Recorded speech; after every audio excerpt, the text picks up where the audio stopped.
ആരാണ് അഘോരികൾ? ഇവരുടെ വിശ്വാസം എന്താണ്? എങ്ങനെയാണ് ഇവരുടെ ജീവിതം? ഉത്തരം കിട്ടാത്ത കുറച്ച് ചോദ്യങ്ങൾ പോലെ അനന്തമാണിത്. 5000 വർഷത്തിലേറെ പഴക്കമുണ്ട് ഭാരതത്തിലെ അഘോരി സന്യാസി സമ്പ്രദായത്തിന്. സന്യാസ നിഷ്ഠ കൊണ്ടും ആചാരങ്ങൾ കൊണ്ടും മറ്റ് സന്യാസ സമ്പ്രദായങ്ങളെ അപേക്ഷിച്ച് ഈ മാർഗം വളരെ വ്യത്യാസമുള്ളതാണ്. ഋഷികേശ്, കാശി, ഹരിദ്വാർ തുടങ്ങിയ ഇടങ്ങളിലും ഹിമാലയ മലനിരകളിലും കാണാൻ സാധിക്കുന്ന ഒരു സന്യാസി സമൂഹമാണ് ഇവർ. അപാരമായ മാനസിക ശക്തിക്ക് ഉടമകളാണ് അഘോരികൾ. മന്ത്രതന്ത്ര സിദ്ധികൾ കൈവരിച്ച അഘോരികൾക്ക് ആകാശത്തിൽ മഞ്ഞുമഴ പെയ്യ്ക്കാനും മൂടൽമഞ്ഞുകൊണ്ട് മറ സൃഷ്ടിക്കാനും കഴിവുണ്ട് എന്നാണ് പറയപ്പെടുന്നത്. ഇത്രയൊക്കെ ഇവർ ചെയ്യുമെന്ന് പറയപ്പെടുന്നുണ്ടെങ്കിലും സാധാരണയായി അഘോരികൾ ആരുടെയും ഭാവി പ്രവചിക്കാറും ആരെയും അനുഗ്രഹിക്കാറുമില്ല എന്നത് ശ്രദ്ധേയമാണ്. ചിലപ്പോഴൊക്കെ അഘോരികൾ എന്ന് കേൾക്കുമ്പോൾ ഭയമാണ് തോന്നുക. പുക തിന്ന് ചുവന്ന കണ്ണുകളുള്ള നഗ്നമായ ദേഹം മുഴുവൻ ചുടൽ ഭസ്മം പൂശി നഖവും മുടിയും മുറിക്കാതെയുള്ള രൂപമാകും ഓർമ്മയിൽ വരിക. പലപ്പോഴും ഇതൊക്കെ ദുരൂഹത നിറഞ്ഞതും അജ്ഞാതവുമാണ്. ആചാരങ്ങൾ കൊണ്ടും നിഷ്ഠ കൊണ്ടും അഘോരമാർഗം മറ്റു സന്യാസി സമൂഹങ്ങളുടെ രീതിയിൽ നിന്നും തീർത്തും വ്യത്യസ്തമാണ്. അതായത് യഥാർത്ഥ അഘോരികൾ മഞ്ഞ വസ്ത്രങ്ങൾ ധരിച്ച് രുദ്രാക്ഷമാലകൾ കഴുത്തിലണിഞ്ഞ് താടിയും ജടപിടിച്ച മുടിയും വളർത്തി ഭസ്മക്കുറിയും സിന്ദൂരവും ചാർത്തി കമണ്ഡലവും തൃശൂലവും കൈലേന്തി കടഞ്ഞെടുത്ത ദേഹപ്രകൃതിയോടെ ഉറച്ച കാൽവെപ്പുകളുമായി നടന്നെടുക്കുന്ന അഘോരി സന്യാസിമാരെ അവരുടെ യഥാർത്ഥ തേജസ്സിൽ നിന്ന് നമുക്ക് തിരിച്ചറിയാൻ സാധിക്കും. പ്രത്യേകിച്ച് അഘോരികൾ ആരെയും ശ്രദ്ധിക്കുകയോ ഭിക്ഷയാചിക്കുകയോ ചെയ്യാറില്ല. യഥാർത്ഥ അഘോരികളെ കണ്ടെത്തുക എന്നത് അത്ര എളുപ്പമുള്ള കാര്യവുമല്ല.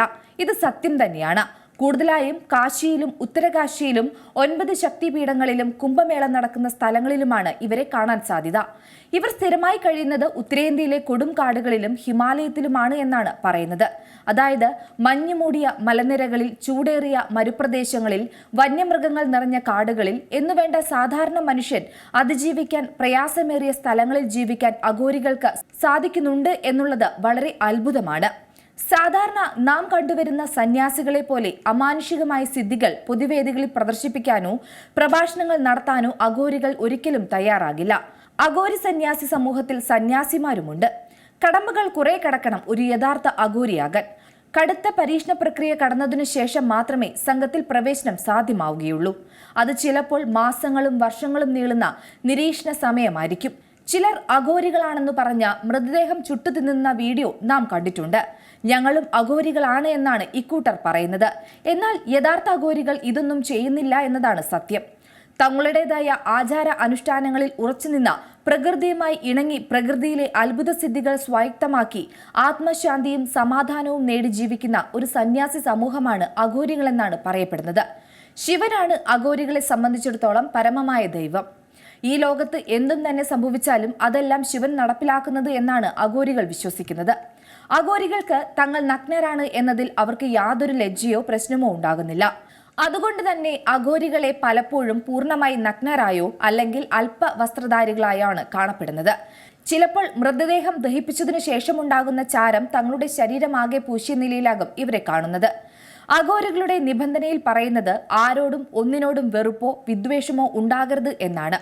ഇത്തരത്തിൽ എന്തെങ്കിലും ഉണ്ടെങ്കിൽ അത് മോക്ഷത്തിനെ തടഞ്ഞു നിർത്തുമെന്നാണ് ഇവർ വിശ്വസിക്കുന്നത്. മനുഷ്യ ജീവിതത്തിലെ ജനനം മുതൽ മരണം വരെയുള്ള ജീവിത പ്രക്രിയകളെയെല്ലാം മറന്നുള്ള ഒരു ലോകമാണ് അഘോരികൾ വിഭാവനം ചെയ്യുന്നത്. ജീവിച്ചിരിക്കുന്ന സമയം ശരിക്കും ആസ്വദിക്കുക, ആനന്ദം കൊണ്ട് മനസ്സിനെ നിറയ്ക്കുക, അതിന് പ്രകൃതിയെ കൂട്ടുപിടിക്കുക, പ്രകൃതി നൽകുന്ന ശരീരം കൊണ്ട് പ്രകൃതിയെ മറികടക്കുന്ന ചിന്തകൾ ഒഴിവാക്കി പ്രകൃതിയിൽ ലയിച്ചു ജീവിക്കുന്ന അഘോരികൾ മുന്നോട്ട് വെക്കുന്ന തത്വം മറ്റൊരു രീതിയിൽ നാം എല്ലാം അനുഭവിക്കാറുമുണ്ട്. ഏറ്റവും പുതിയ വാർത്തകളും വിശേഷങ്ങളും വിരൽത്തുമ്പിലറിയാൻ സീ മലയാളം ന്യൂസ് എല്ലാ ഡിജിറ്റൽ പ്ലാറ്റ്ഫോമുകളിലും ലഭ്യം.